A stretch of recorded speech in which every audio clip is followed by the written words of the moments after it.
Meet Marjorie Perry, President and CEO of MZM Construction and Management Company in Newark, New Jersey. Perry is a fearless visionary who started her construction company 20 years ago, despite her predominantly male competition.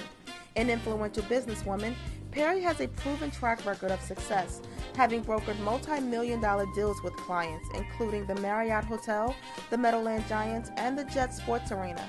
She's a passionate, innovative leader dedicated to empowering women and minorities in business.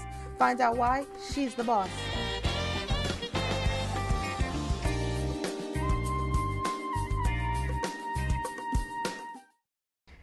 Okay, Ms. Perry, I am super excited to talk to you today about your work in the field of construction. But before we get started, first we have to do shoe game check. Tell me about these shoes that you wear in your field. Well, I wear Timbs, Okay. where I wear heavy socks all day long to keep my feet warm. Today I have my cute shoes on. What shoes are these? Why do you like these? Well, I love mules because I can slide in, slide out.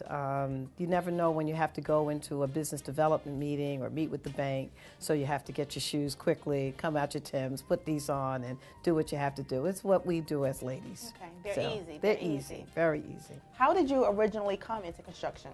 So my original business was a consulting business where I came back to New Jersey and helped other people start their business.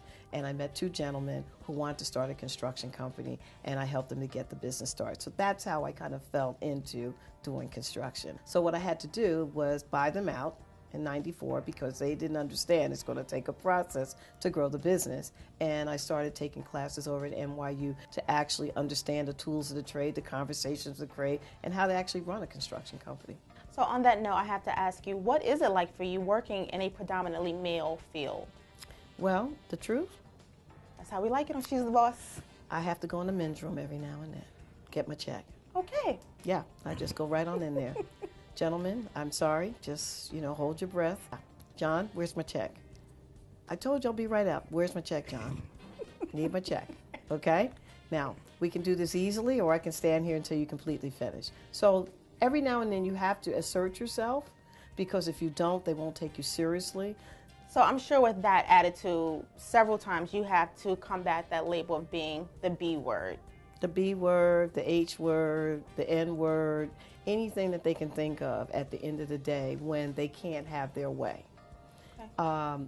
And what you have to develop is a thick skin as not to let that bother you. What's the objective? Did you meet the goal? And what do we need to do to follow up on that solution for the next set of goals and availability to complete that project? So tell me about the company, MZM. MZM is a diverse company. I believe in having multiple businesses going. We do transportation, we do large construction projects, we do waste, hazardous and non-hazardous waste hauling. I always said residual income is major. And so as a result of that, we have probably about 5 or 6 different facets of our business, including helping other people to start and manage their projects along the way. Okay, tell me about some of your more notable projects. We just finished an MTA project in New York. We're doing another one up in Kew Gardens right now. We're about to start up there. We're working for the federal government right now. We're doing flood control down in Atlantic City, Wilmington, Washington, D.C. So we have a plethora of, Continental Airlines when they were building the new airport out there. So we've done very well working for very large name companies and have had succession plans as a result of doing more work out of that. Juggling from the Timbs to the heels, what's a typical day like for you? I start about 5:30 in the morning. I start out with my prayer time, and then I go and work out in the gym. We're probably on the phone about 6:45 trying to set up the day. All the projects have to be signed off notably by me. We look at strategy for the day. Can we anticipate what the customer's needs might be, and he hasn't even asked for them yet, so that we can stay on point and be objective at all times. What would you say has been the single most contributing factor to your success? Staying humble and never, never, never taking my height for granted. Ever, ever, ever. I come in every day thinking that this is the first day of starting my business. I think that keeps you open, that keeps you progressive, it keeps you clear. So when new ideas are coming to you, you're not already, oh, I know attitude. So that is what's been very supportive for me. As an entrepreneur, what are some of the sacrifices that you had to make? Entrepreneurship means that you don't have a life probably for the good 7 or 8 years.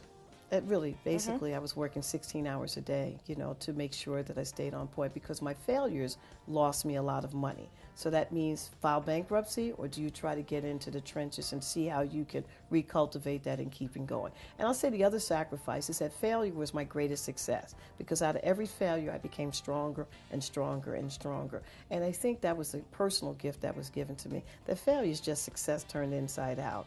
And out of those great sacrifices, long hours, now I'm able to give back in a much bigger way. What advice would you give young females, young budding entrepreneurs who want to enter into their own business? They have to get over being selfish. When you go into entrepreneurship, it's got to be selfless. You have to go in hearing what the other person is saying, what they really want. Your idea could be the greatest idea in the world, but if nobody cares, because you didn't hear what the customer wants, your success will not be but for short term. And then the last thing I would say, learn patience and perseverance. No one has patience anymore. I didn't get here overnight.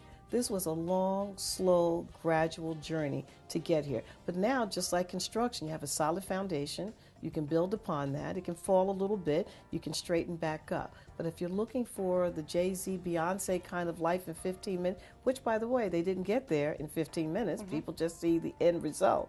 You've got to build that foundation. Take your time.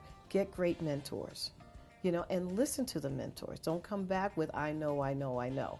And then I think that you will be success and have the longevity that you're looking for as an entrepreneur. I think I found my new mentor.